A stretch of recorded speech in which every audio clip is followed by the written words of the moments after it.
ICT konsepsiyasiga doir va bir qancha kurslarda pulga sotilgan order blok va uning turlari deb atalgan mavzuni bugun sizlar bilan barcha sekretlarini ko'rib chiqamiz.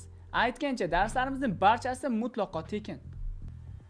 Demak, darsimizni boshlaymiz o'rtoqlar. Bugungi darsimizda siz ICT konsepsiyasi bo'yicha o'rgatiladigan order blokning 5 ta turi haqida batafsil ma'lumotga ega bo'lasiz. Xo'sh, o'zi order blok nima? Order blok bu ICT konsepsiyasida bilasizlar savdo bloki hisoblanadi va biz savdo blokidan to'g'ri foydalangan holatda setupni amalga oshiramiz. PDRS turkumiga kiradigan aynan order blok bozorda deyarli ishlash protsenti jihatidan juda katta effektga ega. Shu uchun ham order blokning turlari haqida bilishimiz kerak. Aynan order blok qanaqa hosil bo'ladi, qachon hosil bo'ladi va ularning qaysi turi o'zi aslida kuchliroq va qaysi nuqtasidan savdoga kirishimiz kerak degan savollarga bugungi darsimizda batafsil javob topasiz. Birinchi navbatda order blokning nazariy ma'lumotlarini berib o'taman. Order blok bu savdo bloki hisoblanib, siz savdoni buy yoki sellga hosil bo'lgan order blokdan amalga oshirasiz. Va quyida dars davomida beriladigan qoidalar orqali setup sizda aniq va ravshan bo'ladi. Order blokning 5 ta turi bor. 5 turi mavjud. Xo'p, siz mana shu order blokning 5 ta turidan foydalanasiz. Ular ichida eng maksimum setup beradigani bor va kuchsiz setup beradigani bor. Biz albatta o'zimizga kuchliroq bo'lgan order blokni tanlab olamiz. Birinchi navbatda ushbu order blokni turlarini va aslida savdo jarayonida bozorda qanaqa topamiz? Mana shuni buy va sell holati uchun ko'rsatib beraman. Ya'ni long pozitsiya uchun hosil bo'ladigan order blok, misol narx kelyapti va bizda qizil shamcha hosil bo'ladi. Misol mana bir narx yetib keldi va shu joyda qizil shamcha sellga hosil bo'ldi. Buni shpilkalari bor. Va aynan mana shu qizil shamchani ochilgan nuqtasi mana bu nuqta. Ya'ni yuqori tomonini hisobga olamiz har doim, esingizda bo'lsin.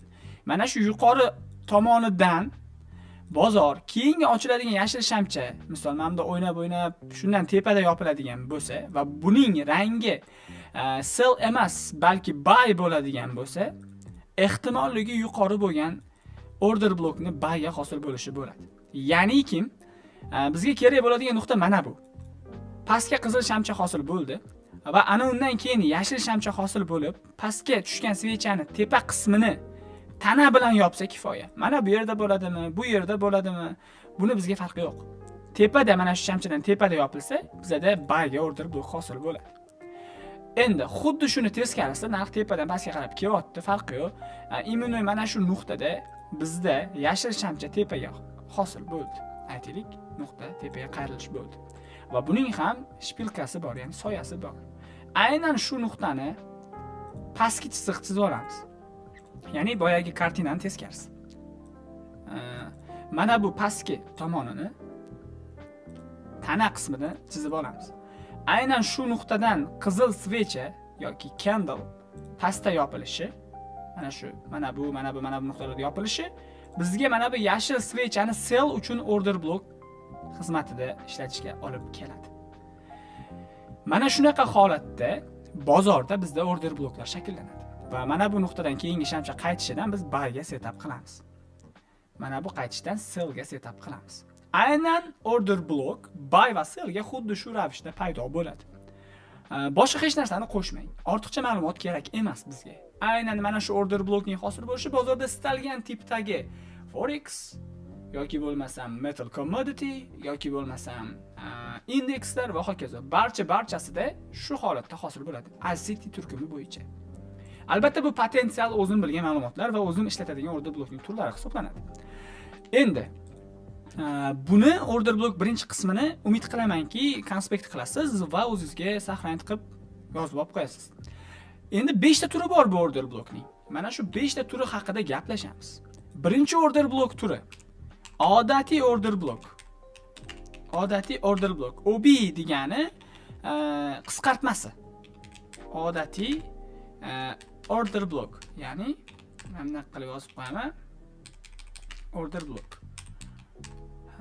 Mana shu odatiy order blok qanaqa hosil bo'ladi va bu eng kuchlisi hisoblanadi ishlash effekti jihatidan. Men hammasini buy ga ko'rsatib beraman, sell ga o'shani aksi bo'ladi bolalar. Demak, bizda sell ga narx qulab kelmoqda. Va aynan shu nuqtada yuqoriga tana bilan yashil svecha paydo bo'ldi. Va bu effekti jihatidan eng kuchlisi hisoblanadi, bejiz aytmayapman. Birinchi navbatda buni soya qismini eslab qolinglar, mana bunaqa kichkina soyalari bo'ladi. Tana juda ham ko'p qismni egallaydi. Qizil svecha, eng oxiri qizil svecha. Narx yuqoridan pastga qarab tushib kelmoqda. Masalan, mana bunday kelib, mana bitta pastga tushgan oxirgi candle, qizil svecha va bunda soya qismi juda ham kichkina bo'ladi manaqa. Mana ko'ringlar, juda ham kichkina. Va tana qismi juda katta bo'ladi. Aynan soya qismini tana bilan yashil svecha yutadi. Ya'ni mana shu tana bilan yutilishi odatiy order blokda muhim. Ya'ni mana bunaqa holat bo'lmaydi-da, tana bilan impulsiv yutadi. Ya'ni displacement deyishadi ICT-chilar. Va displacement impuls bilan yutishi. Va biz tana qismini olamiz mana. Tana qismini order block sifatida qabul qilamiz. Mana order block. Keyingi ochiladigan candle orqaga qaytganda biz aynan shu order blockni qismidan buyga kiramiz. Endi local time frame datasini olamiz aslida. Order block sifatida aynan body high va body low bu nima degani? Aynan tana qismi degani. Soyalari olinmaydi. Tushundingizmi? Mana bu tana qismi mana shu. Mana shu candle tana qismi bozorda order blokni buy nuqtasini tashkil etib beradi bolalar. Bu juda muhim.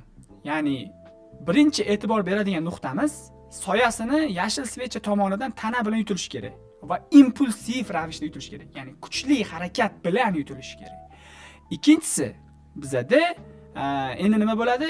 Ikkinchi holatda tanasi soyasiga nisbatan juda katta qismni egallaydi. Deyarli soya unaqa bilinmaydi. Shuni hisobga olinglar. Deyarli soya unaqa bilinmay qoladi va shu hisob bilan bizada candle to'liq odatiy order blok shakllanadi. Mana shu order blok juda muhim sanaladi bozorda. Mana shu nuqtadan buyga setup qidiraveramiz. Ya'ni candle juda muhim candle hisoblanadi. Bu odatiy order blok va birinchi turi hisoblanadi. Endi ikkinchi order blok turi haqida o'rgataman. Ikkinchi order blok nomi jihatidan kuchsizroq nisbatan va bu yerda soya qismi e'tiborga olinadi. Ya'ni ishlash effekti jihatidan order blok ikkinchi turi ishlasa yaxshi, ishlamaydi emas. Lekin hamma order blok turidan o'zi aslida savdoga kirmaymiz emas. Faqat uni to'g'ri belgilashimiz kerak, faqat undan to'g'ri foydalanishimiz kerak. Ya'ni bu holatda ikkinchi order blok turida misol qaranglar. Xo'p, hozir bir daqiqa. Mana shu nuqtada misol hammasini buyga ko'rsataman dedim, esingizda bo'lsa. Bo'pti. Bizda order blok shakllanadi. Faqat endi bunda nima bo'ladi? Bunda tepa soya qismi kattaroq bo'lib qoladi. Kattaroq bo'ladi sababiki pastki tanasi bo'lib qoladi. Mana shunaqa ko'rinishda bo'ladi. Tanasi ham yaxshigina qismga ega, lekin nisbatan soyasi ham mavjud. Mana bunda soya unaqa katta emas edi. Va bu mana bunaqa ko'rinishga ega bo'ladi mana. Ko'rishlar mumkin. Mana. Bizda order block sifatida mana bu backup qismi hisoblanadi bozorda. Eslab qolinglar, backup qismi. Bizda backup qismidan foydalanmaymiz. Bizda body high nuqtasi bor. Ya'ni candle'ni body high nuqtasi. Body high. Tushunasizlar? Endi xuddi shunaqa body low nuqta, ya'ni body tanasi. Tanani low qismi. Tushunyapsiz? Mana. Bu low, body low nuqta. Aynan siz kiradigan nuqta, ya'ni entry buy zonamiz bizda. Eslab qolinglar. Mana shu body high va body low nuqtalari bo'ladi har doim. Tushundingizmi? Mana shu buy nuqta bizda.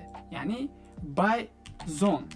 Order blokni mana shu nuqtasidan entry qilamiz. Ko'pchilik mana bu nuqtaga kelganda kirishni boshlashadi. To'g'rimi? Yo'q, bolalar, bu yerdan ketsa ketaversin bozor. Baribir qaytib keladi qachondir va ishlaydi bu zona. Mana shu body high va body low nuqtasi bizda entry nuqta hisoblanadi, buy zone. Bu ikkinchi order blok turida shunaqa uzr. Ikkinchi order blok turida aynan mana shu qism shakllanadi. Endi order blokning 3-turi haqida gaplashamiz. Ya'ni 3-chi order blok turi. Instagram orqali berilgan order blok turlari ham deyarli mana shunaqa ketma-ketlikda edi. Va endi biza bu order blok turi qanaqa shakllanadi? Bu order blok turi doji yuzaga kelib qoladi. Bilasizlar, klassikada yoki bo'lmasa boshqa modellarda, strategiyalarda doji shamchasi bor. Switchnoy analiz, to'g'rimi? Mana shunaqa tarqalgan. Va bizda doji bo'lib qoladi bozorda mana bunaqa candle. Kichkina tana. Va bu candle'ni albatta faqatgina bitta shamcha emas, bir nechta shamcha yutishi ham order blokni bizga hosil bo'lishini olib keladi. Misol, ikkita shamcha tepaga shakllangan. Bu ham bizda order blok. Ya'ni chalg'imang. Ikkita ketma-ket yashil shamcha, uchta ketma-ket, faqat ketma-ket yashil shamchalari bo'lishi kerak. Va aynan bizada yana nima? Mana bu backup, to'g'rimi? Mana bu backup qismi. Bizga backup qismi kerak emas. Body high, to'g'rimi? Tana qismi mana bu. Shu body high qismi. Aynan body high nuqtasi bizga va body low nuqtasi kerak. Imенно mana shu nuqta bizda entry model sifatida imkoniyat taqdim qiladi. Buy setup. Misol, buyga kirmoqchisiz. Narx aynan mana shu nuqtadan orqaga qaytish boshladi va body high va body low nuqtasi orasidan tasdiq olib, kichkina time frame'da struktura buzilgandan keyin enter qilamiz. Ya'ni tasavvur qiling, mana shu qaytish sizda M5 time frame'da bo'lsin, lokal time frame, bizda mana bu order blokning hosil bo'lishi H4 yoki bo'lmasam H1 time frame'da bo'lsin. Misol, mana shu time frame'larga qarab, ya'ni o'zidan katta time frame bo'lishi kerak-da bu nuqtada. Enter qilamiz va bizda eng oxirgi enterni ham o'rgatib ketaman. Struktura sinishi, mana shu body high va body low nuqtasiga kelib, lokal time frame struktura sinishi buyga setup beradi. Qanaqadir likvidnostgacha, ya'ni buy side, sell side farqi yo'q. Bizda qanaqadir likvidgacha hujum bo'ladi. Va bu nuqta juda ham muhim. Ya'ni likvid nuqtasiga hujum bo'ladi. Endi 4-order blok turi bor. 4-order blok turi. Order blok turi bu order blokda endi doji shamcha boya yuqoriga shamchaning soyasi katta bo'lgan bo'lsa, mana bu holatda pastki shamcha katta bo'ladi. Ya'ni boya mana bunaqa ko'rsatuvdim, eslaydi biz, to'g'rimi? Endi bu unaqa bo'lmaydi. Tepa shamcha pastroq, pastki bolg'acha, ya'ni hamma yerda bo'lgangansizlar, mana shunaqa bo'lib qoladi va tepaga yutib o'tib ketadi shamcha. Bizda order blok hosil bo'ladi. Xuddi shunaqa, ya'ni quyida takrorlanganidek, backup qism hisobga olinmaydi, ya'ni pastda backup qism paydo bo'lib qoladi va body high va body low nuqtalarini ham biz belgilab olamiz. Ya'ni mana bu yerda body high bo'ladi, body low nuqtasi ham bizda shakllanadi mana shu nuqtada mana. Body low nuqtasi va biza qiladigan entry narx mana shu nuqtaga qaytib kelganda, misol mana bunda qaytib keldi. Body high va body low nuqtasidan manipulyatsiya qilib turib, keyin highdan yuqoriga chiqib olsa, mana shu nuqtadan entry qilamiz. Ya'ni lokal time frame'da struktura sinishini kutamiz baribir entry qilish jarayonida. Lekin bizdagi eng muhim zona, asosiy e'tibor mana shu qismga qaratiladi. Ya'ni mana bu nuqtaga qaratiladi. Tushundingizmi? Mana shu nuqtadan entry qilinadi. Bu juda muhim nuqta hisoblanadi. Imенно mana shu order blokning turlari setup qilishingizda sizga aniq setup qilishingizga yordam beradi. Bu juda muhim hisoblanadi bozorda va shu nuqtaga katta e'tibor qaratasiz. Ya'ni siz narx qayerdan ketadi? Ya'ni katta ehtimol bilan mana shu body high va body low nuqtalari order blokning turlariga qarab sizga entry setupini, zonasini taqdim qiladi. Va bizda 5-turdagi order blokimiz qoldi. Eng so'nggi order blokimiz turlari. Turi. 5-order blok turi. Xo'p, demak 5-order blok turimiz bu eng xavflilardan biri hisoblanadi bozorda. Juda ko'pchilik entry qilishda chalg'itadi. Ya'ni 5-order blok turimiz shunaqa hosil bo'ladiki, candle masalan buyga hosil bo'ldi, backup ikkita bo'lib qoladi. Ya'ni backup qismi, soya qismi candle ikkita bo'lib qoladi. Ya'ni pastda ham tepada. Misol narx mashdan ochildi, pastga soya tashadi, keyin tepaga yutib ketgan bo'lsa, bozor misol. Ya'ni buyga order blok mana shu nuqtada hosil bo'ladi. Qayerdan entry qilaman misol uchun. Mana bu backup qismi, buni bilib turibsiz. Ya'ni bizda ikkita backup. Unaqa order blok shu paytgacha hosil bo'lmadi, ya'ni ishlarida, to'g'rimi? Mana shu backup qismda order blokning backup qismi juda ko'pchilik xatoga yo'l qo'yadi, shtobi o'sha joylardan kirib ketadi. Ya'ni pastdan ham tepadan ham, misol uchun mana. Ikkita backup. Body high va body low nuqtasi mana bu nuqtada joylashadi. Ya'ni bu joyda bozorda masalan body high nuqtadan biz entry qilamiz uje. Tayyorlanamiz entryga va body low nuqta. Body low nuqta. Ya'ni body low nuqtasi bizda entry nuqta. Mana shu nuqtadan uje biz kelsak savdoga entry qilishni boshlaymiz. Albatta qanaqa tasdiqdan so'ng pastga narx qaytib kelishni boshladi lokal time frame da va mana shu nuqtaga kelib turib struktura sinadi, ana undan keyin entry qilamiz. Ya'ni buy uchun. Mana bu high oxirgi nuqtamiz bizga sinish kerak yuqoriga albatta. Bu sinmasa bo'lmaydi.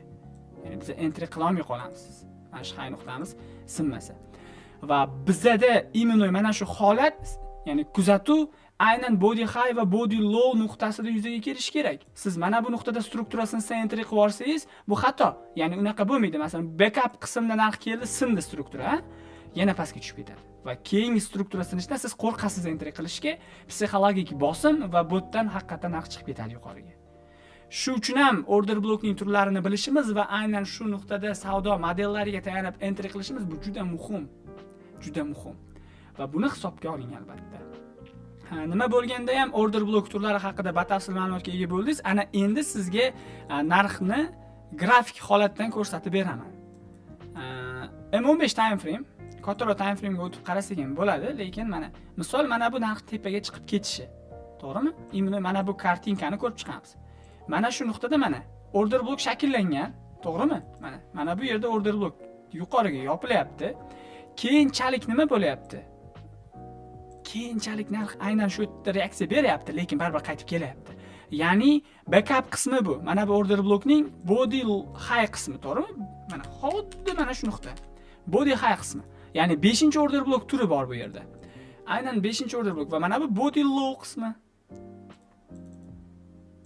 Mana shu body low qismi bor bizda. Ya'ni body low qismi. Hamda yana bitta backup qismi bor bozorda. Mana ko'rdingizmi? Backup qizil liniya bilan belgilab qo'yaman. Backup va body high va body low. Bize narxni mana shu nuqtadan entry qilsak, mana shu nuqtadan entry qilsak, stop loss body low nuqtaga, mana backup qismiga uzr, mana shu nuqtadan entry va take profit high buy side liquidity. Misol uchun, mana buy side liquidity. Bize M1 time frame ga o'tadigan bo'lsak, M15 time frame dan mana xuddi shu nuqtada struktura sinishini kuzatishimiz kerak. To'g'ri, mana buni o'chirib turaman. Body high va body low nuqtada struktura sinishi kerak bizga. Ya'ni MSS bo'lish kerak mana. Lower low mana bu nuqtada. Lower high bor. Va mana shu nuqtada MSS yuzaga kelgan. Ko'rishingiz mumkin, to'g'rimi? MSS, ya'ni struktura market strukturasi shift bergan bozorda. MSS beryapti va narx high nuqtadan orqaga atkat beryapti. Bu yerda bizga nima tashab ketyapti? Imbalans mana. Fair value gap. Aynan shu nuqtadan entry qilamiz. Fair value gap nuqtani 50% dan entry qilsak ham bo'ladi. Keyingi darslarimizda shu nuqta haqida gaplashamiz. FVG ni tagidagi swechani tagiga stop loss qo'yamiz. Va buy side'ga hujum, ya'ni RR ni kattalashtirmoqchi bo'lsangiz, bunaqa fishkalarni ham sizga darslar davomida hali YouTube kanalimiz orqali berib o'tamiz. Buy side'ga hujum.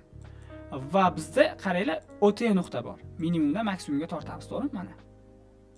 Narx 0.618, ya'ni 0.62 yoki ICT dagi OT nuqta va 0.75 nuqta bor. 0.75. Aynan 0.62 va 0.75 nuqtadan bizda mana 0.62 va 0.75 nuqta pastda narx shu nuqtadan chiqib ketyapti. 0.62 tegib entry mana. Ko'rdingizmi? OT dan narx yuqoriga chiqib ketyapti. Ko'rishingiz mumkin. Aynan shunaqa tipda biz order blokdan foydalanayotganimizda entry ishlarini amalga oshiramiz. Umid qilamanki, bugungi mavzu barchaga tushunarli bo'ldi va bugundan keyin order bloklardan foydalanishda va ulardan setup izlashda aniq nuqtalardan foydalaning va tasdiq evaziga savdo bitimini amalga oshiring. Qanchalik riskni kontrol qilsangiz, siz bozorda shunchalik aniq nuqtalarga ega bo'lasiz va kerak emas setuplardan yiroqlashasiz. Good luck and good trading sizlar bilan birga bo'ldi va keyingi darsda yanada ko'proq ma'lumotga ega bo'lasiz. YouTube kanaliga a'zo bo'lishni unutmang. Biz esa sizga ma'lumotlar berishda davom etamiz.